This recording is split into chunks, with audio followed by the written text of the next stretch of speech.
Mas o que acontece, o Corinthians virou um jogo muito difícil ontem em Itu. O primeiro tempo estava muito complicado para o Corinthians jogar. O Ituano com uma equipe que marcava muito bem no campo defensivo e começava a jogar roubando bola e saindo com rapidez. Jogando bola e saindo com rapidez. Fez o primeiro gol assim, num erro do Cantilho, que não foi bem, saiu no intervalo.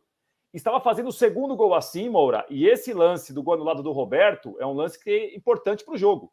Porque ali seria 2-0 para o Ituano em 8 minutos. O segundo gol num erro gritante do Cássio. Uma falha assim, bizonha do goleiro do Corinthians. Como o Beraldo estava um pouco à frente, o gol foi anulado. Corinthians vai melhorando no jogo porque começa a circular a bola com mais rapidez. O Renato Augusto vem jogar mais atrás. E o Corinthians começa a encontrar alguns passos pelo meio. Porque o Ituano, como que o Ituano tinha muita gente para marcar pelo centro, o Ituano queria que o Corinthians jogasse pelo lado do campo para cruzar ou para colocar a bola na área. E o Ituano com 3 zagueiros muito altos para tirar a bola pelo alto, muito altos para disputa, para o choque. Ali não era bola de ninguém.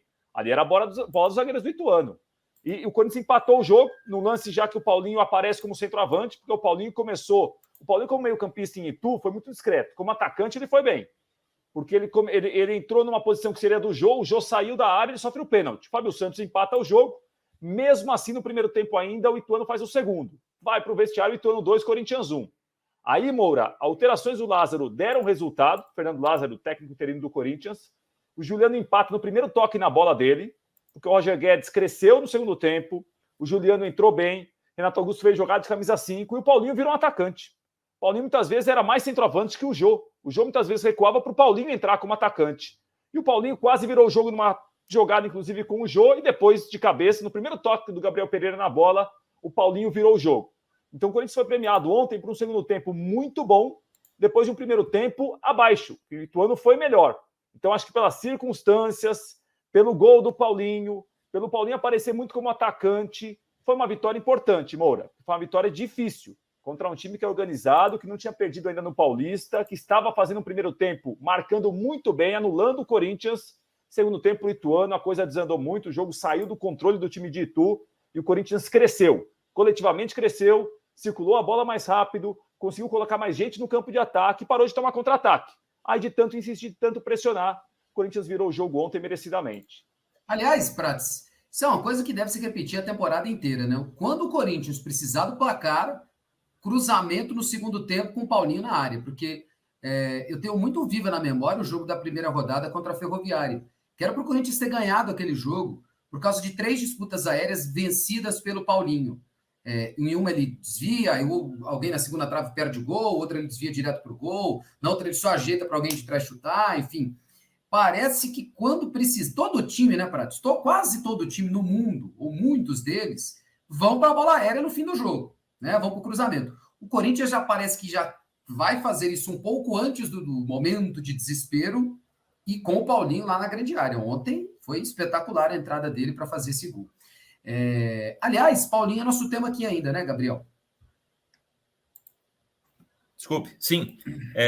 Só corroborando tudo que o Prats disse, né? O Prats foi falando e os números corroboram a opinião dele. A gente tem primeiro a tela dos números do Paulinho, segundo o Footstats, nessa partida, e tá aí, 59 passes, é um número, não é tão alto, porque o Corinthians trocou muito passe, já que estava em desvantagem desde o começo. 3 finalizações, 2 delas certas, essa do gol perdido, entre aspas, foi uma defesaça, né, do goleiro do Ituano, Pegorari, né, ontem, e a do gol. E uma interceptação. Sabe por que só tem esses 3 números aí, Vinícius? E viu, Gabriel? Opa. Oi, fala, Desculpa interrompê-lo. Outra finalização também da área. É uma finalização também, né? Que ele tenta uma puxeta, né, no segundo tempo, tem também razão. Da área, quase da marca do pênalti. Tem razão. Então, só tem 3 fundamentos aí, porque os outros não aparecem no Footstats. Não por erro da plataforma, porque ele não participou. Paulinho não teve número de desarme, de lançamento, de virada de jogo. Acho que teve uma virada de jogo para não ser injusto aí, mas o resto são esses 3. Então, é fundamental que a gente olhe para ele como esse jogador, da finalização e não da construção. E não...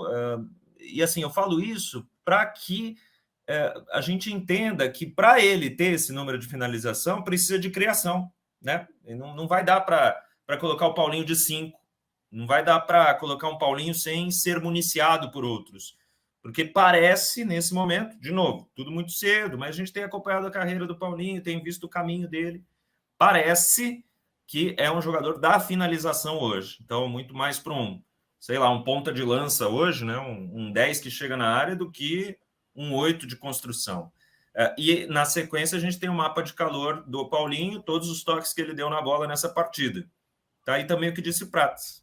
Olha lá, 5 toques dentro da área do adversário e grande parte do meio para frente, né? Então, esse é o jogador que o Corinthians tem e acho que vai ser importante, né? Mas tem essa questão também que se coloca, né? Que como o Corinthians deve ser escalado para acomodar todos os bons jogadores que tem. E eu acho que não é simplesmente uma questão de coragem ou falta de coragem, como estão vendendo, né? Porque a narrativa hoje é o Fernando Lázaro teve coragem, o Silvinho não tinha. Primeiro que o Silvinho não tinha o Paulinho em condição de iniciar jogo, pelo que a gente sabe. Segundo que o William também não estava à disposição. Terceiro que coragem depende, né? O Corinthians sofreu grandes riscos de contragolpes nesse jogo de ontem, né, Prats? Muitos.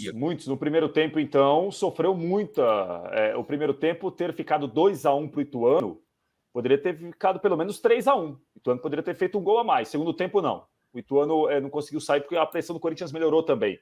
O Corinthians, quando perdia a bola no ataque, tinha muita gente colocada no campo de ataque para pressionar rapidamente.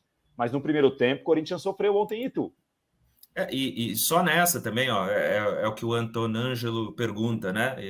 É interessante iniciar com o jogador do segundo tempo, depende do contexto.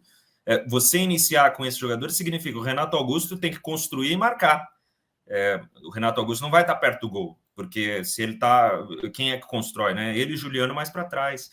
O William também tem condição de 90 minutos em alta intensidade, e lá na frente você coloca o Roger Guedes, falso 9. Acho que ontem o Roger Guedes foi bem pela esquerda, viu? Muito bem pela esquerda, fazendo o que se espera dele. Então são muitos temas para discutir. Eu acho que cada jogador, assim, cada estrela aí do Corinthians merece uma discussão e dá para a gente ter várias visões, porque ainda é muito cedo para falar. Dá para falar, ó, talvez renda, talvez não renda. O que não dá, na minha visão, é mudar a narrativa, porque você não gostava do técnico anterior, né? Porque assim, o que eu vi era Silvinho ganha porque os jogadores decidem. Ontem o Fernando Lázaro viu bem o jogo. Vocês entendem como é sutil a coisa? É bem sutil. Só que é ruim, porque não é necessariamente verdadeiro. O que o Fernando Lázaro viu? Poxa, vou pôr todos os jogadores bons de ataque que eu tenho no banco, entendeu? Isso não tem nada muito tático nisso. E mesmo que tivesse, o Silvinho fez isso em outros momentos. Vários jogos que o Corinthians saiu atrás virou. Ano passado a gente colocava aqui as telas, Corinthians no Silvinho Time, que a gente brincava, gols nos finais dos jogos contra vários adversários. Então, e de novo, né, eu falar que não é simpatia pelo Silvinho, é cobertura jornalística que a gente está tentando colocar. Já foi o Silvinho, ninguém vai ficar defendendo um técnico que não é mais técnico do Corinthians. Mas que a gente mude automaticamente a narrativa e as pessoas que são consumidores de informação não percebam como elas estão sendo manipuladas nesse jogo, eu acho ruim.